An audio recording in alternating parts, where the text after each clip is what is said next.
तर मित्रांनो, आपण सातत्याने म्हाडाचे जे काही अपडेट आपल्याला मिळतात ते अपडेट आम्ही आपल्यापर्यंत पोहोचवतोय। आणि याच्या पूर्वीच्या भागात आपण पाहिलेलं आहे की नाशिक मंडळाकडून जी काही दुकानांची जाहिरात आलेली आहे त्याची इत्थंभूत माहिती आपण पाहिलेली आहे। नेमका जे काही प्रोसेस आहे, जे काही दुकान आहेत त्यांचा कार्पेट एरिया, त्यांची किंमत, म्हणजे नाशिक आणि अहिल्यानगर या दोन्ही जिल्ह्यातील दुकानांची आपण सविस्तर माहिती मागच्या व्हिडिओमध्ये पाहिलेली आहे। आणि त्याच्यानंतर अनेकांच्या कमेंट्स आल्या की सर, मुंबईमध्ये दुकानांची योजना कधी येणार आहे किंवा मुंबईमध्ये दुकानं जी काही येणार आहेत ती कुठे येणार आहेत, नेमका याच्या संदर्भात काही माहिती आहे का, अशा अनेक कमेंट्स आपल्याला आल्या होत्या। कारण अनेक जण मुंबईमध्ये दुकान घेण्यास इच्छुक आहेत। तर आज मित्रांनो, आपण या भागात मुंबईमध्ये जे काही येणारी दुकानांची योजना आहे त्या योजनेसंदर्भात सविस्तर माहिती पाहणार आहोत।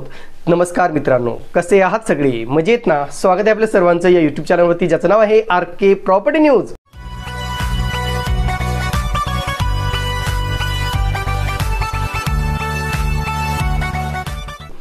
आता माहिती आहे मित्रांनो की आपण नाशिक मंडळाच्या दुकानांची योजना पाहिली की नाशिक मंडळाकडून किंवा छत्रपती संभाजीनगर मंडळाकडून, पुणे मंडळाकडून दुकानांची योजना जाहीर केलेली आहे। त्याची इत्थंभूत माहिती आपल्या चॅनलवरती उपलब्ध आहे। कृपया चॅनलला व्हिजिट करा आणि ते सगळे व्हिडिओज बघून घ्या। आता सगळ्यात महत्त्वाचं म्हणजे म्हाडा मुंबईच्या दुकानांची योजना। आता दुकानांची योजना आपण मागच्या वेळेस पाहिली होती। 173 दुकानांसाठी मागच्या वेळेस म्हाडाने जाहिरात प्रसिद्ध केली होती आणि 173 दुकानांपैकी 49 दुकानांची विक्री झालेली आहे आणि उर्वरित 124 दुकानांची विक्री अद्यापही झालेली नाही। आता पुन्हा ही 124 दुकानं विक्री करण्यासाठी म्हाडाचं मुंबई मंडळ तयार झालेलं आहे। तशी तयारी मुंबई मंडळामध्ये सुरू झालेली आहे, लगभग सुरू झालेली आहे। आता जे काही दुकानं आहेत मित्रांनो, ती वेगवेगळ्या उद्देशासाठी म्हाडाकडून राखीव ठेवली जातात आणि त्यांच्या किमती सुद्धा बऱ्यापैकी जास्त होतात, कारण ही सगळी दुकानं लॉटरी पद्धतीने न विकता लिलाव पद्धतीने विकली जातात। अर्थातच बोली लावली जाते त्या दुकानांसाठी, जे म्हाडाची जे काही बेस कॉस्ट असेल त्याच्यापेक्षा जास्त किमतीमध्ये ही दुकानं विकली जातात। म्हणजे थोडक्यात सांगायचं झालं तर समजा एखाद्या दुकानाची किंमत 25 लाख असेल तर त्यात 25 लाखाची बोलीमध्ये 35, 40, 45 पर्यंत ही किंमत जाते आणि त्याच्यामुळे या किमती वाढतात आणि म्हणून कुठे या दुकानांना अल्प प्रतिसाद मिळताना दिसत आहे।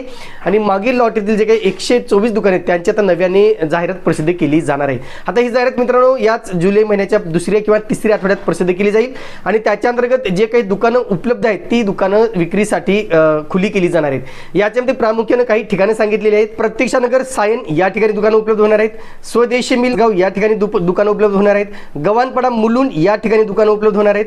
तुंगा पवई जे काही कोपरी पवईचा प्रकल्प आहे तिथे सुद्धा ही दुकानं उपलब्ध होणार आहेत। बिंबिसार नगर गोरेगाव पूर्व जे वेस्टर्न एक्सप्रेस हायवेला लागूनच आहेत, जो जोगेश्वरी सिग्नलच्या बाजूला जे दुकान आहेत तिथे आपण ऑलरेडी मागच्या वेळेस व्हिजिट केली होती। तिथील दुकानं कशी होती, एरिया कसा होता त्याच्याबद्दल माहिती दिलेली होती। तिथे सुद्धा दुकान येणार आहेत। गोरेगाव शास्त्रीनगर गोरेगाव पश्चिम या ठिकाणी सुद्धा काही दुकानं असणार आहेत। मालवणी मालाड या प्रकल्पामध्ये सुद्धा जो काही कॉम्प्लेक्स आहे म्हाडाचा तिथे काही दुकानं असणार आहेत।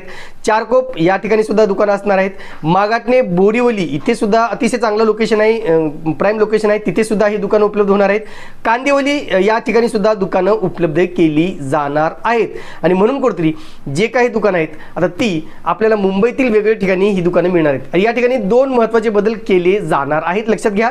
मागील वर्षी जे काही दुकानांच्या किमती होत्या त्या किमती कुठेतरी जास्त असल्यामुळे याला प्रतिसाद कमी मिळाल्याचं पाहिलेलं आहे, पण यावेळेस या किमतीमध्ये काही बदल केला जाणार आहे। अर्थात या किमती थोड्या कमी केल्या जाणार आहेत। आता नेमका कितीने कमी केल्या जातील हे अद्यापही सांगण्यात आलेलं नसलं तरी सुद्धा नक्कीच या किमतीत बदल करूनच ही जाहिरात प्रसिद्ध केली जाणार आहे।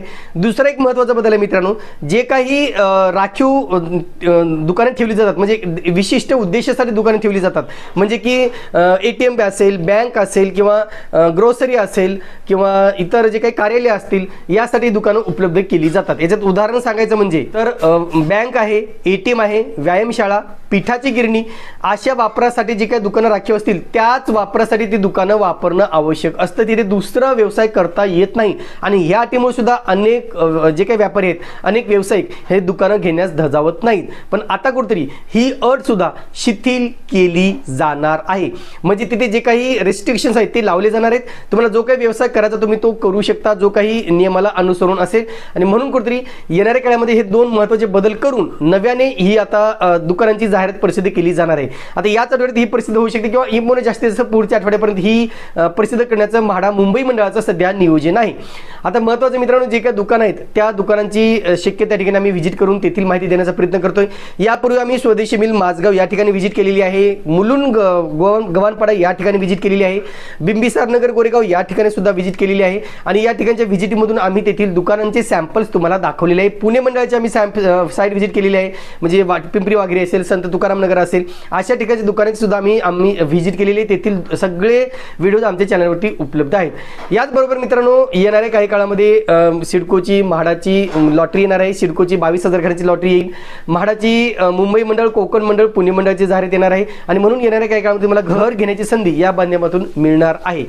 तुर्तास मित्रांनो इथेच थांबतो. पुन्हा भेटूया एका नवीन व्हिडिओसह. तोपर्यंत आपली रजा घेतो. धन्यवाद.